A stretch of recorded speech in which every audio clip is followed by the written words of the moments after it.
All right, what's up, guys? My name is Mike Arce, and I am the CEO and founder of Loud Rumor. It's a digital agency for fitness studios and wellness companies. I'm also the CEO and founder of Agency GSD.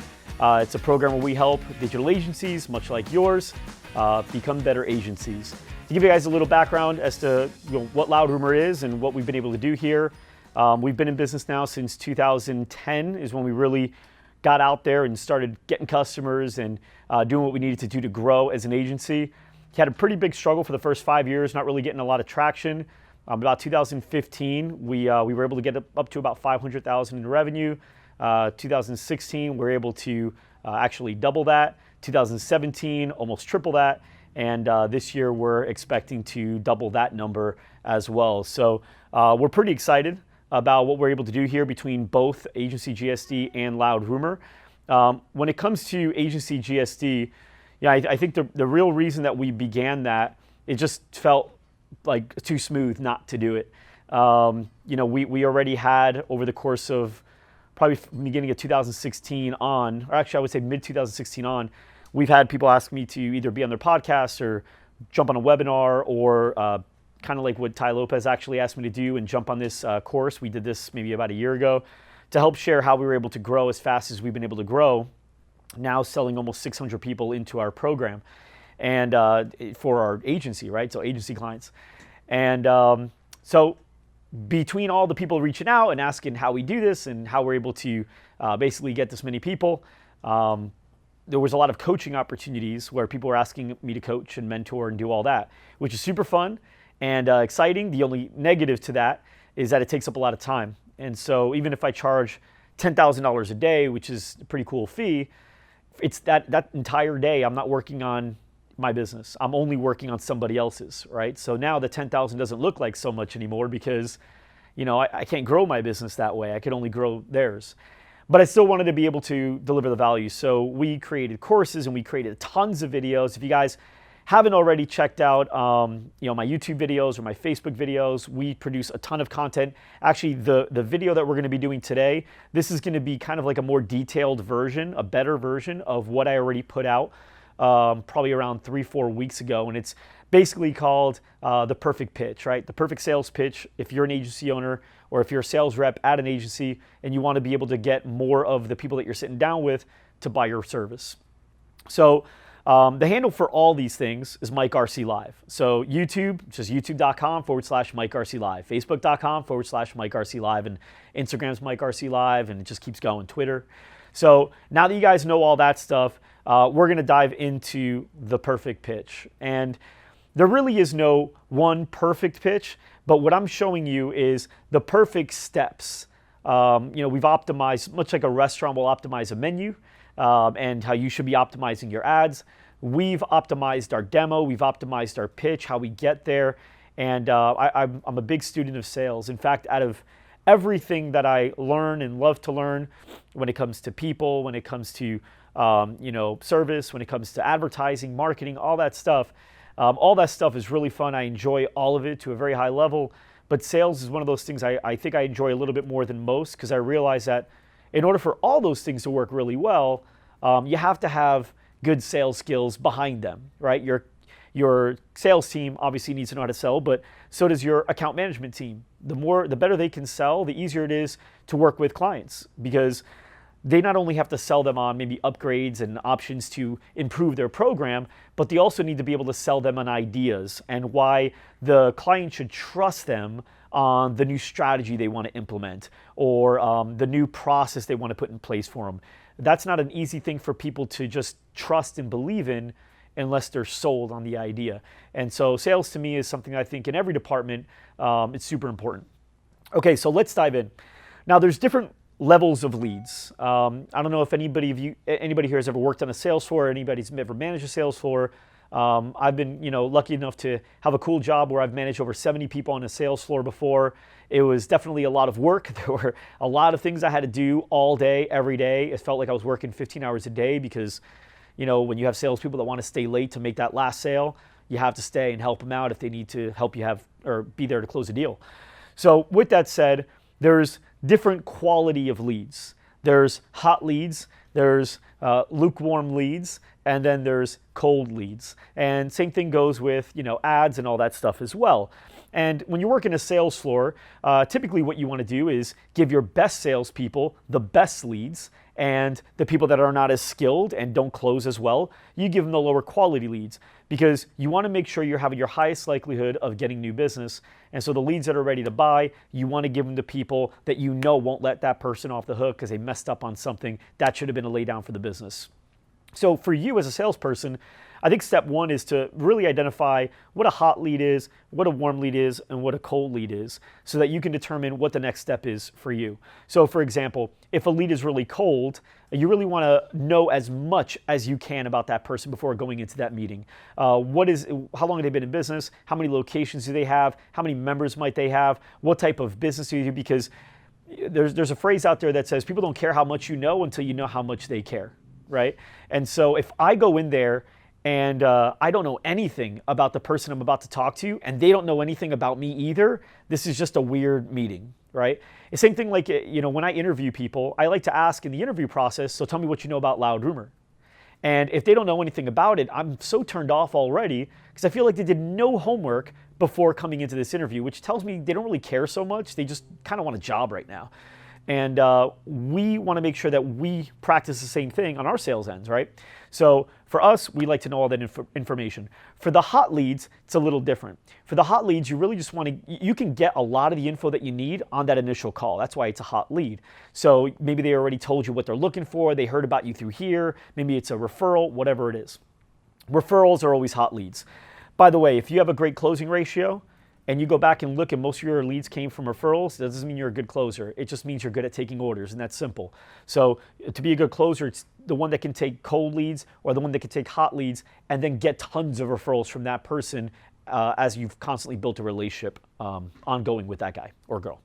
Okay, so now as far as setting up the pitch, I'm going to take you all the way from the very beginning, the first touch, all the way down to the end, to closing the deal, and then even after that, because there's something about solidifying the deal that I think a lot of people don't do, and they leave it on the table.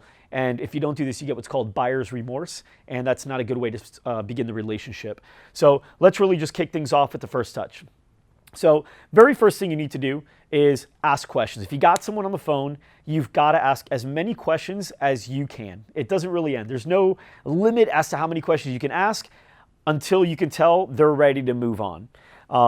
Kids are really great at getting information. If you guys know what the number one word is for every kid?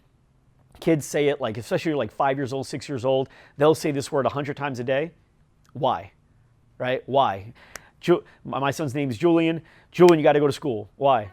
Because you got to learn stuff. Why? Because you can't go out into the real world and do anything with your life if you don't know anything about the world. Why? I don't know, man. But he digs, right? And by digging, he starts to really understand the full idea.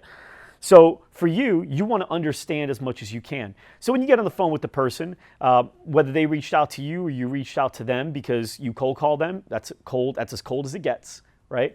You want to ask as many questions as you can. So for me, right, we work with fitness studios, we work with wellness companies that are like massage cryotherapy. Let's say we're talking to a fitness studio. And let's say we set up a time to really quick just jump on a call. Hey John, this is Mike. How are you? Good. How are you? Good, good. Hey, listen, I saw that you wanted to set up a time to talk. Just really quick, why is it you wanted to set up a time? What is it that we can help you with? What are you looking to get help with most? And they'll kind of tell you, right? Now, whatever they tell you, it's going to be the highest level thing right now, because it just, that first call, especially if it's a phone call, they never get down to the root of what they really care about. And I don't necessarily dig too much on that. I stay surface level, but I ask more surface level questions. When I get into the real meeting is when I dig, right? So yeah, we're just really wanted to learn a little bit more about your program, kind of understand, if it's something that we want to do. Okay, sounds good. Tell me about your business, right? I stayed lateral. I didn't say, why do you want to learn more about our program? That's going to be in the actual pitch. We're not at the pitch yet. We're in gathering information mode. So, okay, so tell me about your business. Yeah, we're let's say a Pilates studio, and we're located in Scottsdale, Arizona. We have about 100 members right now. We're just looking to, double that by the end of the year. Okay, sounds good. How long have you been in business? Still lateral, right? We've been in business now, since 2000. Wow, you guys have been in business for 18 years. That's really good. Okay, so when you guys first started your business, Tell me about, then and now. Right now, 2018, 100 members. Is that where you guys thought you would be by 2018? No, not at all. Okay, is that kind of why we're on the phone? Yes. All right, awesome. So let's talk about the business. Who runs it with you? Right? So now you're just getting information. The reason you want to ask these questions is, number one, you want to find out if they're the owner. You don't want to do a sales pitch to the general manager or the marketing director, because all they're going to do is say, okay, great, I'm going to have to talk about it with my CEO and get back to you, which is what the CEO wants. However, we as salespeople don't want that. We want to talk directly to that CEO because we know that's the decision maker, and we already know that the marketing director is not going to sell it as well as you will, because that marketing director is just hearing about an hour's worth and is only going to ask the questions that they feel is important to the business owner, but we don't really for sure know. We want to be able to have that business owner there so we can ask questions that this marketing director may not know the answers to, but also we can sell it the way we interpret our program, not the way the marketing director may have interpreted it. Okay, so that's the main important thing. And also why I asked the question, does anybody run the business with you, or is it just you?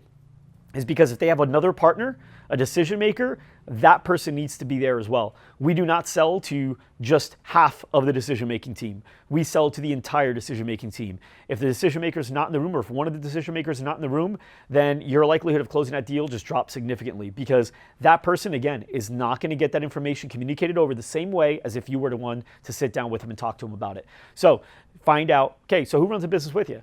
Okay, awesome. What do you guys charge? So if I was a member, that's the best way to do it, right? If I was a member over there, what am I likely to be paying to be a member at your studio? Reason you want to ask that is because you're now starting to get into the idea of how much value a customer is worth to them. These are all weapons that you're going to want to have when getting into that pitch. And when I say weapons, don't take that the bad way. It's good for them too. They need you to know this stuff so that you can pitch them the right way. Because if you pitch them the wrong way, you may not sell them. And if you know you can help them and you don't sell them, they're going to be in a much worse situation 6 months from now than if you had everything you need to close a deal and get them on board. Make sense? Okay. So next question is, once you figured out, okay, how much you guys charge, just so you know, sometimes small business owners don't understand how to answer that question because they never really think about it that way. Everyone should have an average, right? So for us, it's about $947, I think, right now. So our average client for us is $947 a month. We know that. Now we charge ranging from $525 a month all the way up to, like, we have customers that are paying, I think, $1,500, $1,600 a month with, several things that they've added on. But I don't say $500 to $1,600. There's an average, right? And so sometimes you'll ask your customer or your lead, hey, so if I was a member there, what would I be paying? You're going to get them say something like, oh yeah, well, we have different programs, anywhere from $39 a month all the way up to, $700 a month. Okay, so this is where a lot of people get messed up because now they don't know how to do the math on that. It's way too crazy and broad. So what you want to do is, the best way that I've learned everyone just gets right on the same page that I'm looking to get on is I say, okay, yeah, and I get it. A lot of people we talk to have different programs. I kind of expected that too. But let's say you take all the revenue you made last month, right? And you divide it by the amount of members that paid you that. What would you think that number would be, like the total average? For some reason, it just clicks. And they'll be like, oh, okay, yeah, that's about $800. Okay, great. So the average, the average member pays about $180, let's say. Okay, cool. So $180. Okay, great. How long does the average member stay with you? And now they'll do the math. Oh, 10 months. Okay, great. So 10 months, so the average member is worth about $1,800? Yes. Okay, cool. Sounds great. Next question, and this is a super important one. Okay, well, you got 100 members right now, which is still, it's not peanuts. That's pretty good. How did you get all those members already? You know what every small business owner is going to say when they have a small amount of customers like that? Not when they're jam-packed, but when they have a small amount. Every one of them is going to say word of mouth. And they're going to say it proudly too. Word of mouth, referrals. The reason they say that proudly is because they know that says something about them and their service and how good they are at what they do. But for you, that's the best answer you can have. And I'll tell you why when I get to the sales pitch. You don't want to address it then. Just they say it, they go, okay, yeah, word of mouth referrals. You go, wow, okay, cool. So that means you're really good at what you do. Yes, awesome. Leave it alone. Now your goal is to set this meeting, right? You've asked all the surface level questions that you need in order to set the meeting. Now, could you close them over the phone? Yes, you can. I can close over the phone. It's not a problem. The problem is the reason I don't want to close over the phone is not because I can't do it. It's not necessarily because I think my odds are better, although I do think they're better through video, much like this, right? Where you can see them, they can see you, you can read body language, which we know that's how people communicate. But it's mainly so that you can show them things and they can understand what you do and what you don't do. Because unfortunately, too many business owners lump internet in one, right? So they not only will think you'll run Facebook ads for them, they think you'll update their website for them, they think you'll help them with mass emails, they think you'll help them with texting, they think you'll help them go and fix their, software when Windows 10 isn't working, right? So there's unfortunately a really lack of understanding for some small business owners to what a marketing agency will do. And even with marketing agencies, there's different levels. There's people that do branding and SEO and logos. We don't do any of that. All we really do is generate leads using Facebook, Instagram, and YouTube. That's it. We really focus on that because we know focusing is great. So we focus on what we do and who we do it for. And I suggest you guys do the same. Okay, but the reason I want to do it in video is because I can share my screen with them and I can walk them through what we will do and what we will not do. And also, I'll show them real life examples, actual faces of people that have left of testimonials. So next thing you got to do here, you just had this call. This call should have lasted anywhere between 5 to 15 minutes. I say 5 to 15 minutes because if you're talking to a fast talker like me, it's done in 5. If you're talking to a person that likes to get into detail and likes to tell you everything about their life and vice versa, they want to know everything about yours, you may be on the call for an hour.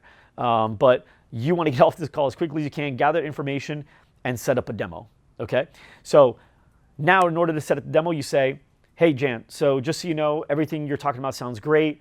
You sound like a perfect candidate for our programming. This is exactly what we do. What you're looking for is exactly what we do, and you're exactly who we work with. In fact, I kind of want to show you what I mean, though. It's just so you don't think I'm saying that. I actually want to take you in the back end and show you like what we do and who we do it for, so you can, I guess, get a better understanding of it.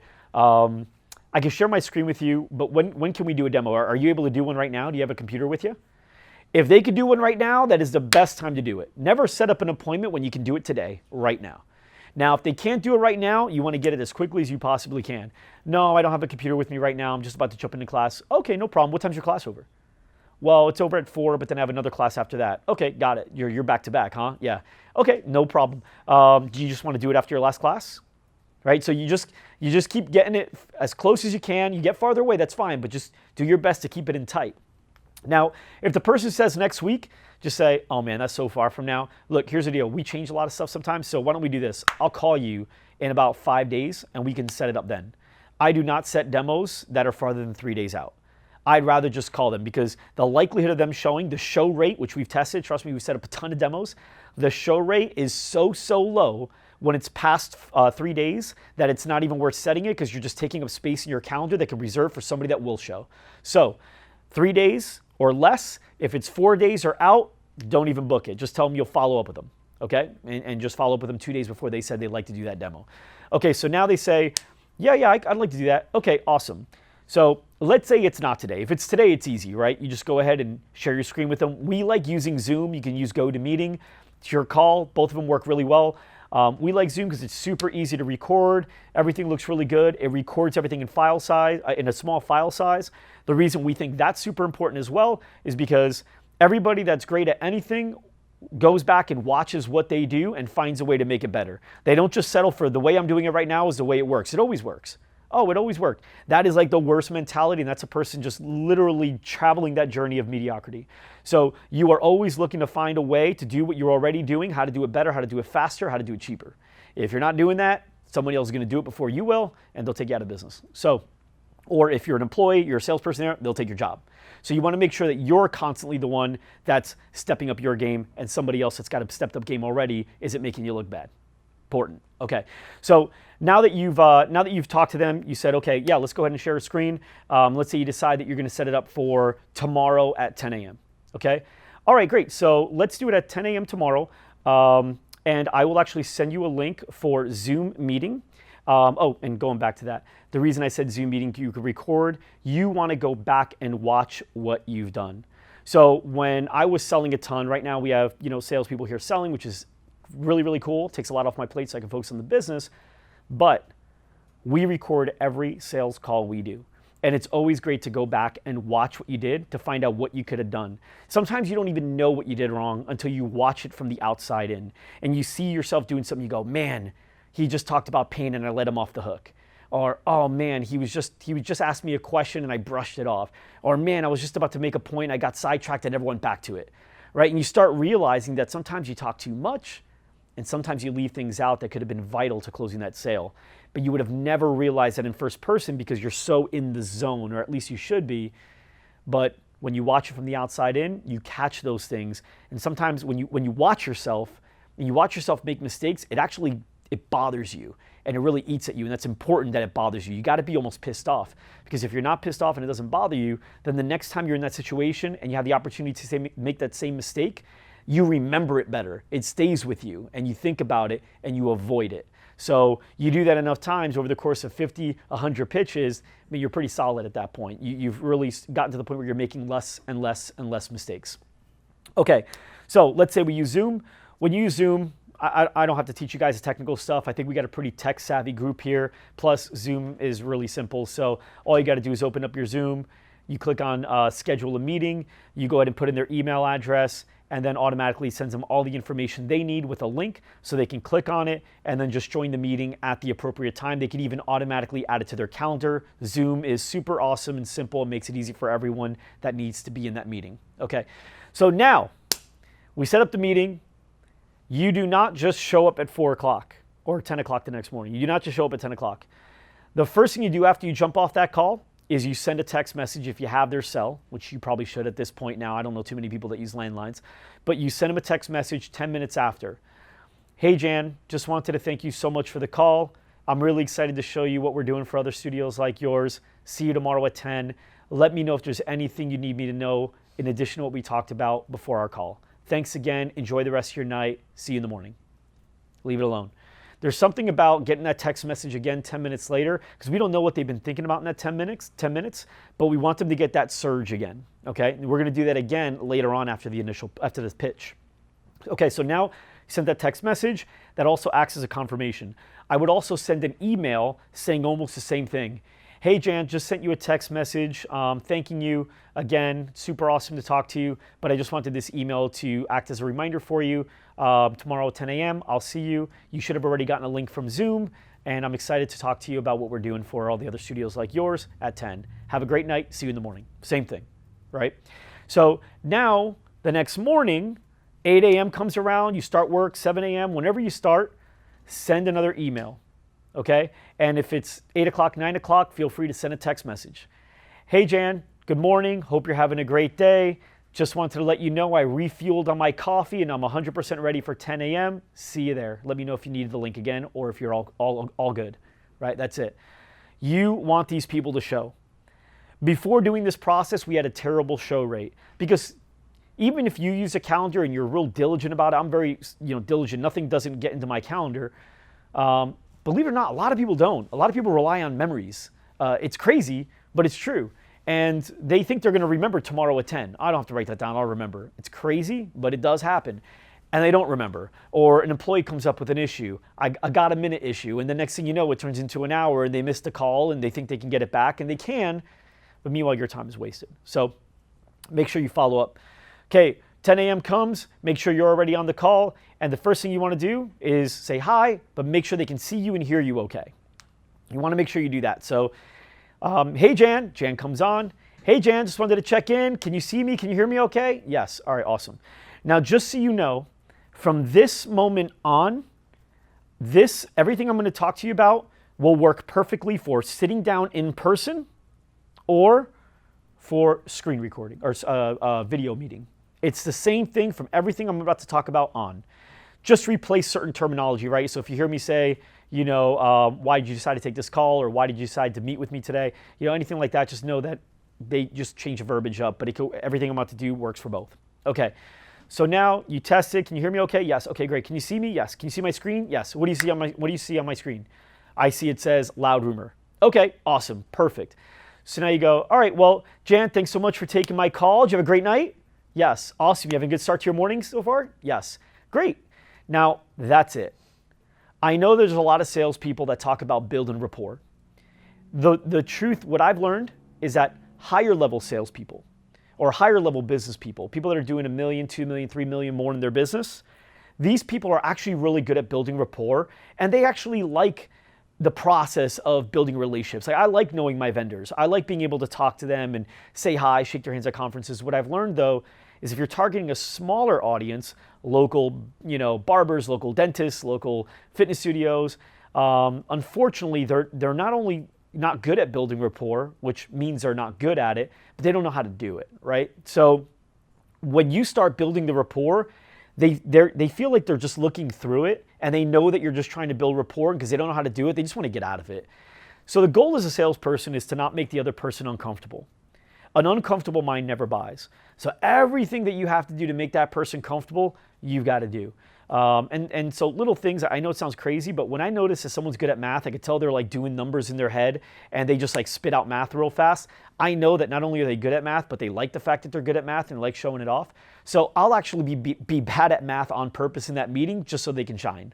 So I'll say something, okay, well, so $600 is what you charge per month, and you have, 11 customers, so what does that come out to? I can do that math. I can get to 6,600 on that. I'll say, what is that? And they'll be like 6,600. Oh, okay. Wow, you're pretty good at that. We're like, yeah, that's it. There's a phrase in sales called "I'm not okay, so you're okay," which means I'll give you the alpha role. Here you go, take it. If it makes you feel more comfortable, I'm going to let you have it. In reality, you are the alpha because you're the one that decided that's going to happen, but they don't know it, and that's okay. The goal is to make them comfortable. Remember, if you have a product that you believe can truly help that person, your goal is to do everything you can to get that person to get the product. Now, if you're selling something that sucks and it's going to hurt people, these are superpowers, much like being able to see through walls. If you're going to see through walls to be able to save a bank robbery, great. But if you're going to see through walls to do some other stuff, not okay, right? Now you're a villain. So you don't want to be the villain. You want to be the hero. You want to be the one that's actually finding ways to get more people on board so you can help them with their business. That's the way you want to look at it. Okay, so moving on. You want to do everything you can to make them comfortable. So now you say, just jump right past the rapport. You've already said hello. How was your morning? How's everything going? And now you just get to it. You go, so Jan, real quick, I know that we decided we had about an hour for this call. Are we still good for an hour? Set that right away. And they'll say, yeah, we're still good for an hour. Okay, awesome. So number one, set time expectation. Okay, these are the steps we're going to go through. Okay. Hey Jan, so yeah, I know on the call you said you were good for about an hour. Are we still good? Yes. Okay, awesome. Next thing, make it easy to say no. You don't want them to feel trapped, like you're going to make them say yes the whole time. Nobody likes feeling like they have to say yes, because I think everyone knows that trick, right? So you want to make it okay for them to say no to you right off the bat, get that out of the way. So here's how you do that part. So you go, okay, so we're good for an hour? Yes. All right, awesome. And hey, just so you know too, I've been in your shoes before where I wanted to buy something and sales guy came down, started talking to me about it, and I told him I had an hour, and then like 5-10 minutes into it, I already know I don't want it, or I don't want to work with a guy, or it's not for me. But I told the guy I had an hour, and now I have to sit here the whole hour. Can you do me a favor? If 10 minutes into this, 15 minutes, 5 minutes, it doesn't really matter when, if at any point you feel like, I don't know if this is for me, or I don't want to do it anymore, just let me know. It's totally okay. And if you're uncomfortable saying something, just tap your elbow, tap out. That's totally fine. And they all chuckle when you do that tap the elbow, tap out thing. And now they know that they could say no to you. And now you go the other way. You say, and then same thing, like, we talked on the phone, and it seems like you're a really good fit, but like, let's say we're talking and I realize that maybe this isn't a good fit for you. Do I have permission to say no as well? Is that okay? And they'll say, oh yeah, totally fine. Now we know the wall is down. We do not have to say yes today. We can say no, and that's okay. And the program doesn't work for everyone, right? So now we got that out of the way. Okay, now here we go. We go into the pitch. There's 3 questions that everyone will be asking. They'll either ask you verbally, which if they do, you're doomed. So you can't let them ask you. You've got to ask them before they ask you. 3 questions. They ask you, you're doomed. And if they don't ask you, don't think they're not asking. They're just asking themselves. And that's even worse because they're giving themselves the answers. Okay? So the questions they're asking is, do I really need this? Do I really need this from him? And do I really need this now? You don't think they're asking that, but they are. I'll give you an example of what that sounds like. As you're talking, and people are really good at looking like they're paying attention, but they're totally zoning out, right? And so they're doing this. This looks like I'm paying attention, right?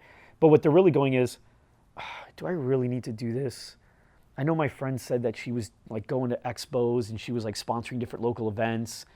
Maybe we should just do like more local events, or maybe we should invest in print ads, or you know what, maybe I should, right? So now they start thinking about all the other things that they could be doing, and maybe they're just rushing in and getting Facebook, but because they don't know anything about it, it's making them nervous, right?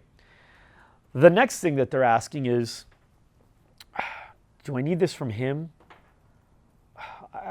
Maybe I'm jumping into this too fast. Maybe I should talk to, you know, some other studio owners and find out like who they're working with, or maybe I should research a few other companies. Maybe I should meet with a few other people before saying yes and really see what everyone has to offer. I don't know if this is the right guy. So that's number 2. And the last question they're going to ask is, do I need this now? This is a bad one too, because everyone always finds a reason to procrastinate. Do I really need this now? Am I rushing into this? Should I wait? Should I think about this? You know what? April's coming around the corner. We're going to get our income taxes. You know, we're going to get our tax returns. Maybe I should just wait. Maybe I should do that.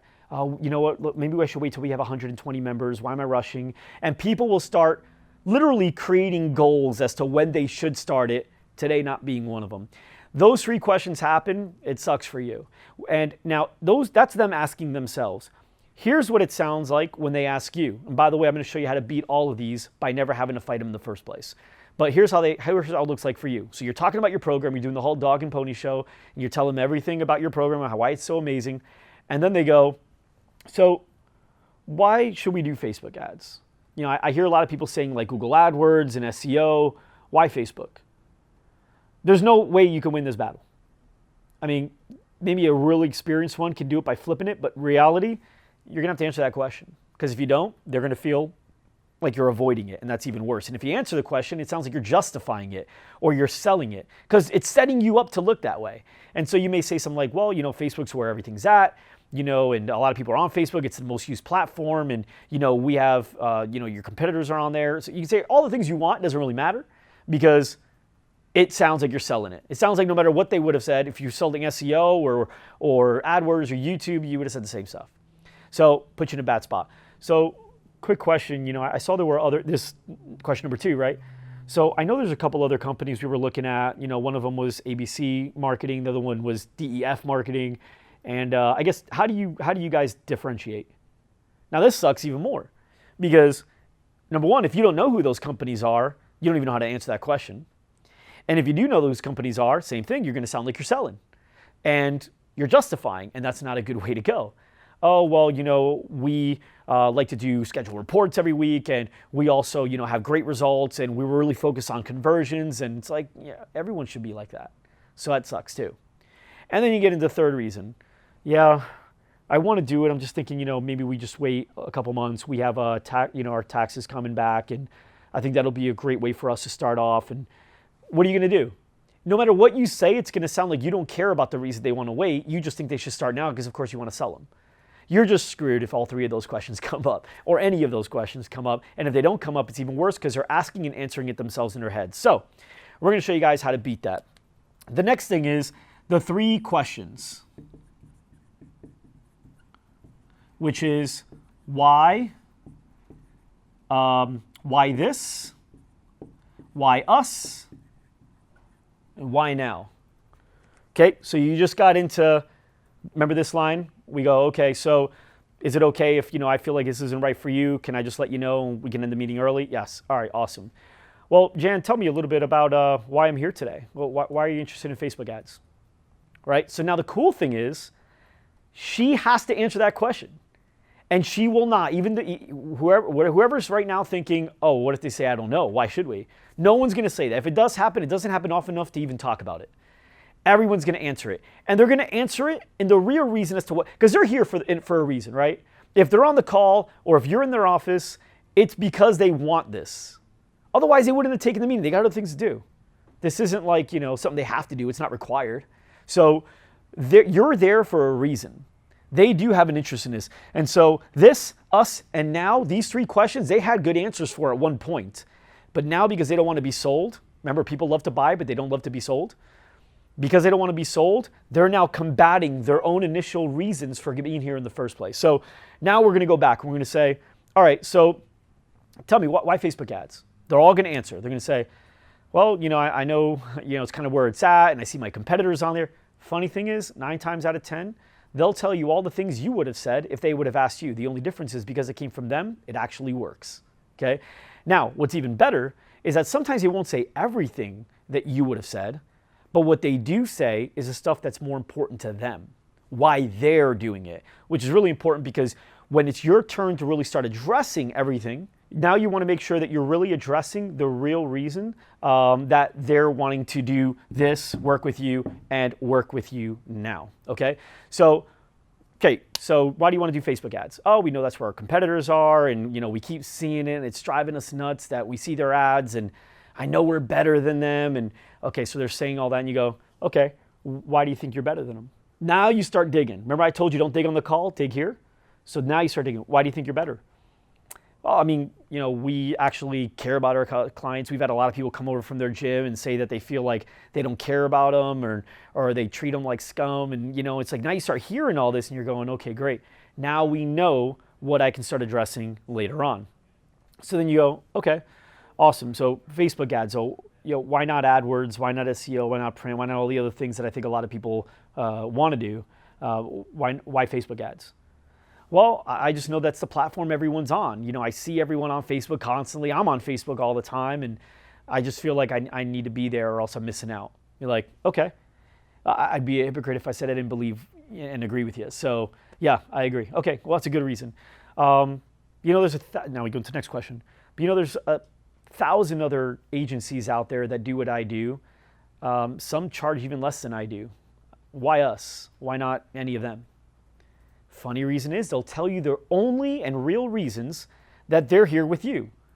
I heard from John that you guys are real good at what you do, or, I saw your website, I really liked everything I saw there, or, I saw a video online and it seems like, you're really passionate about it and it sounds like you know what you're doing. Whatever it is, you now have the real reason as to why they chose you, right? So, yeah, I saw your website, I really liked it, it seems like you guys are really passionate. Really? Well, why do you say that? Thank you, but why do you say that?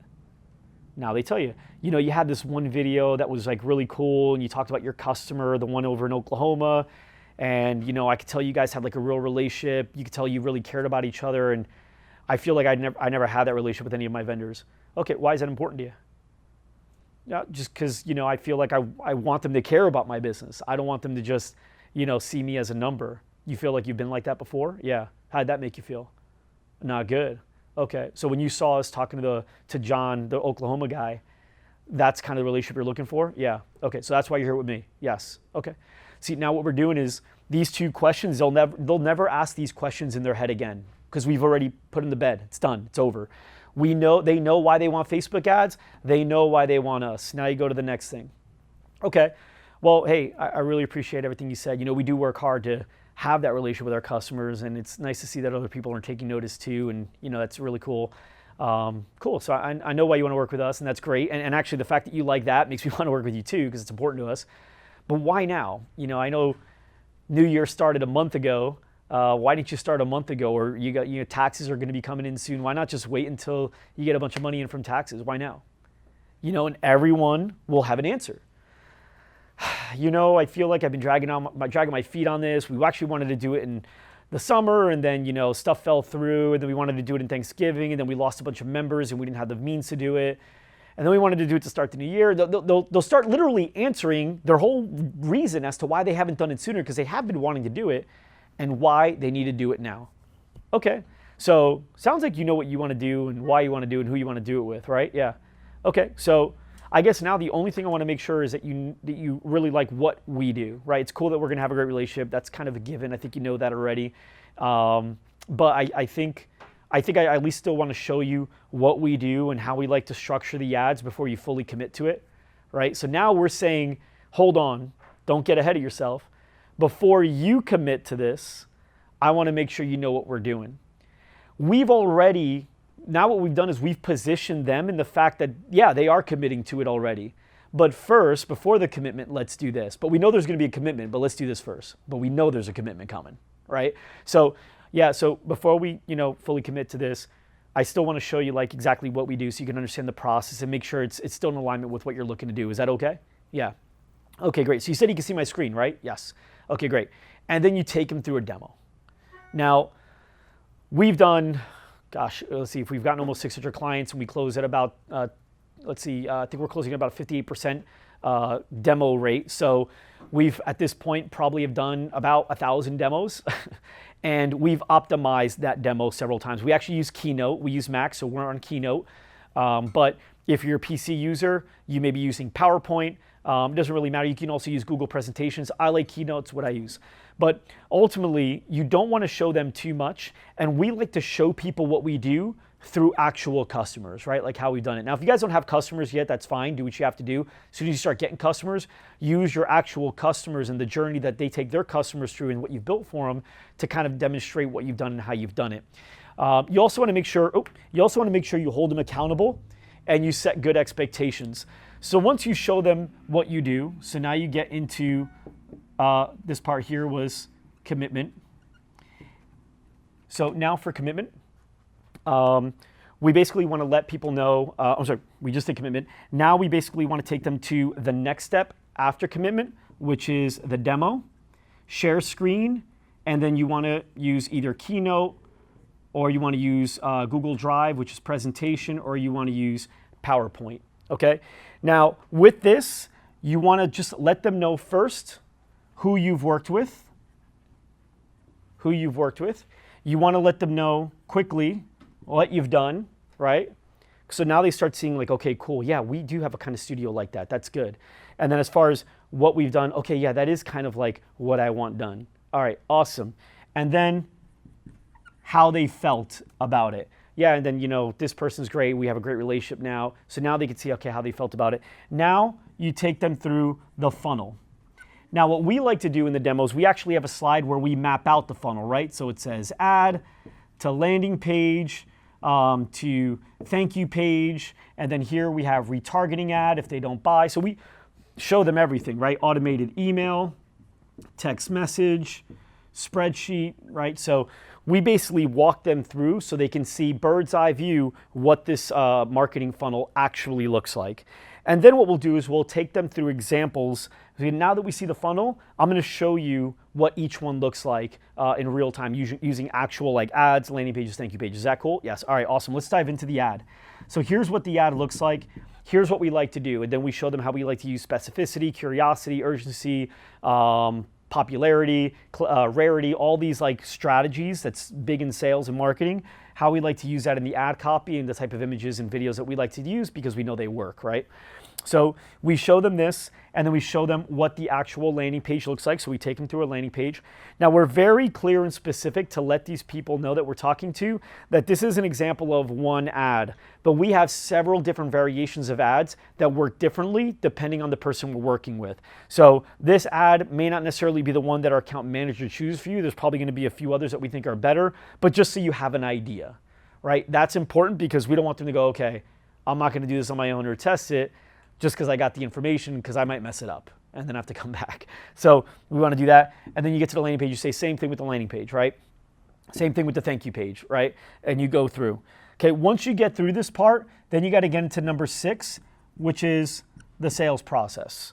Now this is really important because most small business owners go out of business. You guys have probably heard the stats that within 5 years, 8 out of 10 businesses are out of businesses. So you want to make sure that you always remember who you're talking to. This person statistically will fail, right? That's the likelihood. You can help them succeed, but they've got to kind of get a little information from you on this, because there's like, you know, the phrases, I know what I know what I don't know what I know, and I don't know what I don't know, right? Those are the phrases. So for them, they may not know what they don't know. And what they don't know is, remember we go back to what they said. I told you we go back to this. Now, remember, John, we talked yesterday. You said that you've gotten like 100 members and pretty much every one of them came from referrals. Is that right? Yes. All right. So that's awesome because that obviously means that you're really great at what you do, right? Yes. And you know how to get people to bring in their friends and all that, right? Yes. Okay. That's great. You probably like getting referrals too because it's a lot easier to sign them up, right? Like they're pretty much ready to go. Now at this point, it's just about taking the order, and from there, it's easy. So you want to let them know But when you get an internet lead, it's a little different, right? Nobody really referred them to you. They just saw your offer online and they got super excited about it and they want to take advantage of that offer. But it doesn't necessarily mean they're sold on you yet. They may just want to come in for that free week. So with that being said, you're going to have a lot of leads come in that you may not be able to get a hold of. That's internet leads, right? We get it too, just so you know. We run ads for ourselves, and the leads that get referred to us from other fitness studios, we're ready to go. The leads that just saw some ads, they need a lot more information. Sometimes they don't answer their calls. But we like the fact that we can push a button and get those leads in, because even if we close less, because we have that volume that we can control, we know we can grow our business still. Does that make sense? Yes. Do you agree with that? Yes. Okay. Awesome. So, if you get 100 leads as an example, you may only be able to get a hold of like 60 or 70 of them. And the other ones you're still kind of chasing. And also to get that 60 or 70, you may have to follow up 2 to 3 times. Are you okay with knowing that? Or do you feel like, that you may just need to go back to where you are and forget all that stuff? Right? Now they're going to say, no, I'm okay with that. Are you sure? I know a lot of people say that because they don't want to feel bad, but like for real? Yes. Okay, awesome. So yeah, you're going to have to call these people 2, 3 times out of the 100 leads. Maybe you get a hold of 60 or 70 of them. Out of the 60 or 70, maybe you get about 35 to 40 to book. The other people may not be able to book, and it's not because they don't want to. It just may be that they don't know their schedule, or they have to talk to their husband and figure out like if they go watch the kids. So there's a bunch of stuff still for some people, but you should be able to get about 35 to 40 of those to book. Is that okay? Yes. Okay, great. Now, out of the ones that book, this is where it really varies. We have some customers that are able to get almost every single one of them to show, but thank you. We also have some customers that are just terrible at getting people to show up. And now you can use your example. Do you remember that after we scheduled our demo, you and I actually was very clear about a time that I needed you to be there? Yes. And I made sure that it worked for you? Yes. And then also I texted you like 10 minutes after? Yes. And do you remember I sent you an email as well? Yes. And I texted you the next morning and sent you an email as well? Yes. All that was done to make sure it doesn't fall off your radar and you show up, right? And it got you here. Now, you may have shown up anyway, and that's great, but what I've learned is that works better, and I'm able to get more people to show up to what we're doing right now when we do that. So for you, sales is sales. I recommend you do the same thing. Don't just take their word for it that they're going to be there at 10, and if they don't show, they're mean people. It just means that they're very unorganized or something else got in the way, and because your reminders weren't there, you didn't get them there. So I guess what I'm asking is, number one, can you commit to understanding that you're not going to get a hold of a lot of these people? Number two, can you commit to understanding the fact that the people that you do get a hold of, maybe only 80% of them are actually going to book? And then number three, you're going to have to do some stuff in order to get those booked appointments to actually show. And even with the best, you may only get about an 80 to 90% show rate, which means maybe like 25 to 30 people show up. Is that okay? Yes. Okay, now to the people that show up, now it's your show, right? It's your turn to start closing. And we have people that'll be able to close 20 of those 25, and we have people that can't even close one. Okay, so when it comes to you and your sales skills, how strong do you feel like you are? I feel like I'm okay. Okay, so maybe not 20, maybe not 25, but maybe like what, 10? Yes. Okay. Does that number sound good or bad to you? Sounds okay. Yeah, why? So you ask them that question, now they start answering. That's going to sound bad to them. They're going to say, okay, not to make your feelings, hurt, but in reality, that sounds bad because you started with 100. So they thought they were going to get 100 members this month. Now all of a sudden it's like maybe 10. So now they start saying, well, I just thought it'd be a little bit more than that. I feel like it's going to take a lot longer to really get to where we want to get to. You know what? I agree, but do I have permission to disagree on one point or no? Yeah, okay. So cool thing about you, and I think an advantage that you have versus a lot of others, is that it seems like you're really good at getting your members to bring you more members, right? That's how you built your business. That's how you get 100 already, yes. So if we get you 10 a month, we got you 120 by the end of the year. Now this is saying that you're not as strong, or you're stronger than you think you are, or you're not as strong as you think you are, right? But let's say you get 10 a month. That's 120 at the end of the year. Do you think you'd be able to do what you've already done for the last 18 years and be able to turn that 120 into, 240 or 360? Or am I crazy to think that you could do it again? Right? And now they're going to say, no, I definitely think we can get other members. Definitely think you can get other members, or you can and you're just being modest. Right? No, I know we can get other members. Okay, so when we get you 10 members, is it really like getting 20 or is it really like getting 10? No, I guess it's like getting more. Yeah. The goal is not to explode your business right out of the gate. In fact, can you even imagine handling that right now? The goal is to really be able to build a business the way you've already learned how to build it, but being able to get more opportunities to do it the same. And at the end of the year, if you have an extra 200 members by getting 10 a month, right? 200 members, you said that you make an average of $700, or what was it? Yeah, let's say $700 per member, and you got 200 members. Man, your recurring, or your revenue at that point alone is like, what, is that $140,000? And at the end of the day, just so you know, our fee's not that much. Our fee, you're going to see here in the next slide, you're going to be paying a fraction to get that. Now, you're going to get to decide if that's something you think is worth doing or not, but at the end of the day, so far, is it making sense as to why a lot of businesses like working with us? Yeah, okay. Do you see 10 as a problem still, or do you see it as like still a really good opportunity? No, it's a good opportunity. You sure you don't have to say that? Yes, okay, good, yes, okay, let's move on. So now, you go on to final testimonials. I flipped through this real quick, okay? So now you start going, all right, so just so you know, what I'm asking you to do is not something that we think will work. What I'm asking you to do is something that we've literally asked over 600 people, or almost 600 people to do, and they've said yes. Now, if you don't have that many people, maybe you have 20 people, maybe you have 5 people, then you can just say, it's what we've asked other people to do, and they've said yes. And here's what they've had to say months after saying yes. John, and then you read the testimonial, right? I couldn't imagine being where I'm at today if it wasn't for Loud Rumor. Chris, man, to think that we've gained 40 new members in just 2.5 months is mind-blowing. I can't thank these guys enough, right? You go through as many as you possibly can. I usually stop it at like 8 to 10. And then you go, and then I actually have a slide that says, I have more, but do you get the point? And they'll usually laugh. They'll be like, yeah. We're like, okay, cool. So now I want to show you the programs that we have here to help you, I guess, understand what make more sense for you and pick one that works, okay? Yes, okay. Before I show you this, is it even worth showing you this slide? Like, do you really have a serious interest in working with us? Or, I mean, no matter what I show you, you're not going to buy something? No, I'm serious. Yeah? Okay. Because I'll show you the slide if you want, but we could just call it a day. Yeah, no, okay. All right, good. So here's a slide. So now you go into the pricing. Now, we like using a version of what's called the decoy pricing. If you guys haven't heard of the decoy pricing, I actually want you to Google Loud Rumor decoy pricing. We wrote a whole blog about it. There's a video. We've gotten a lot of other people to use the decoy pricing, and it works really great. But basically what it means is you have A, you have B, and you have C. You learn which one you want to sell, which one's better for your business because it has a better margins or because you know it gets the best results or whatever it is. And for us, it's A.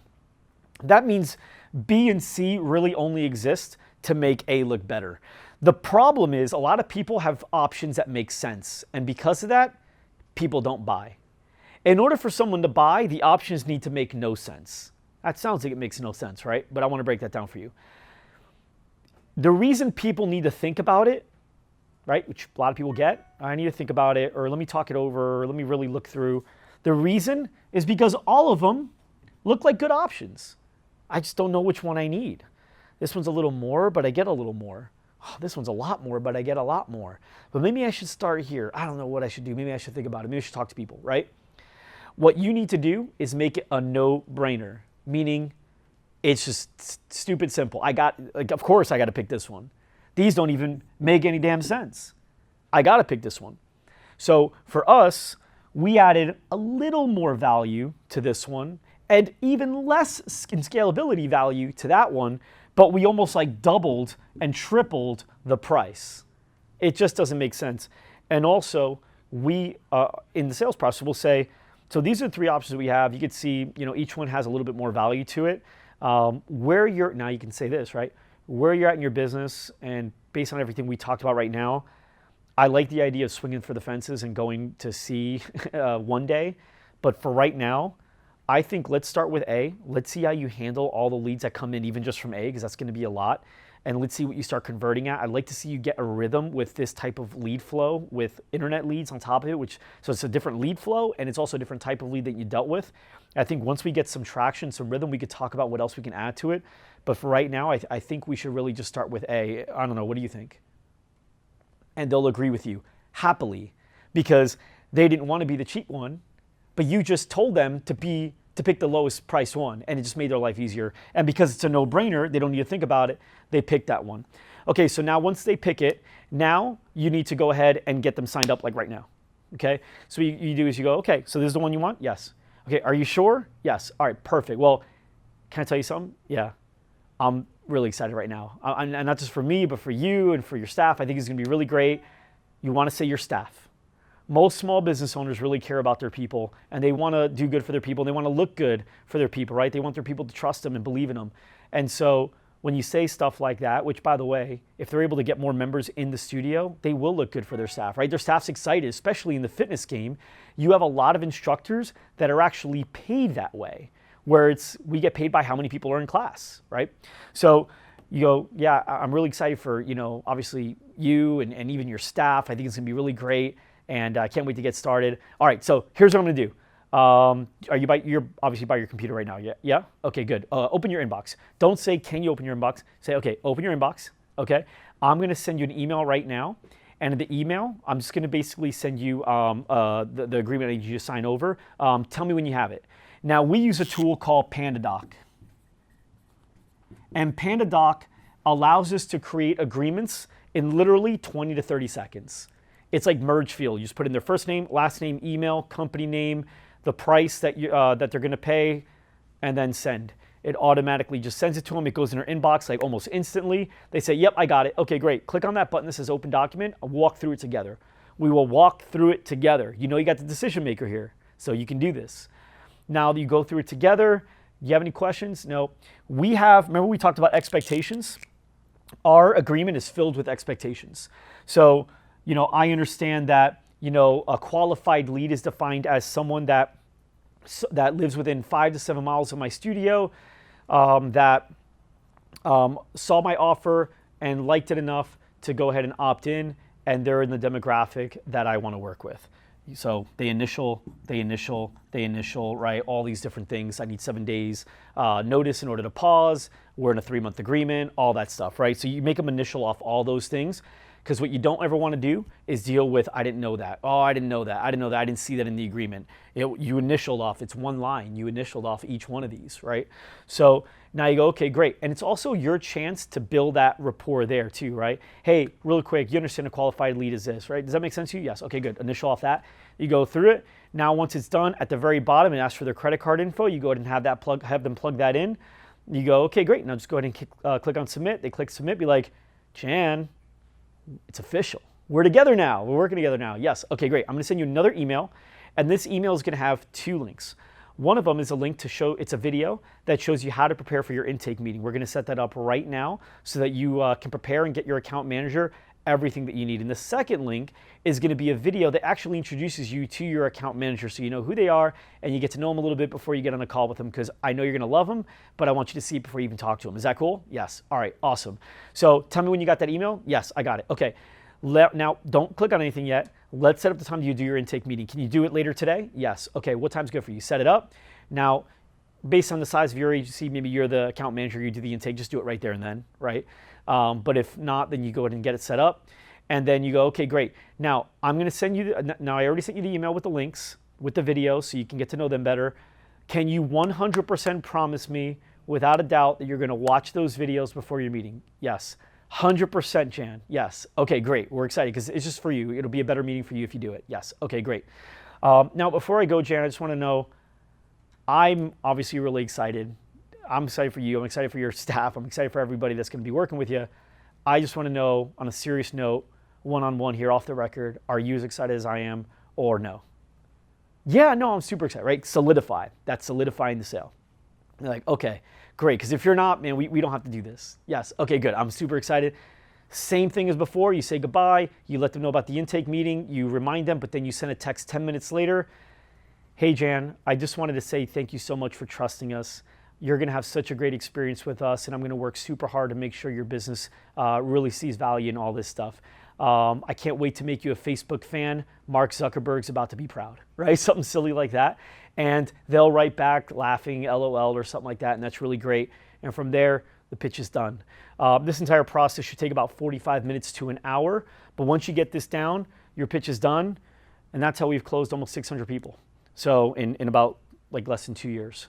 If you like this, go to facebook.com/Mike Arce Live and youtube.com/Mike Arce Live.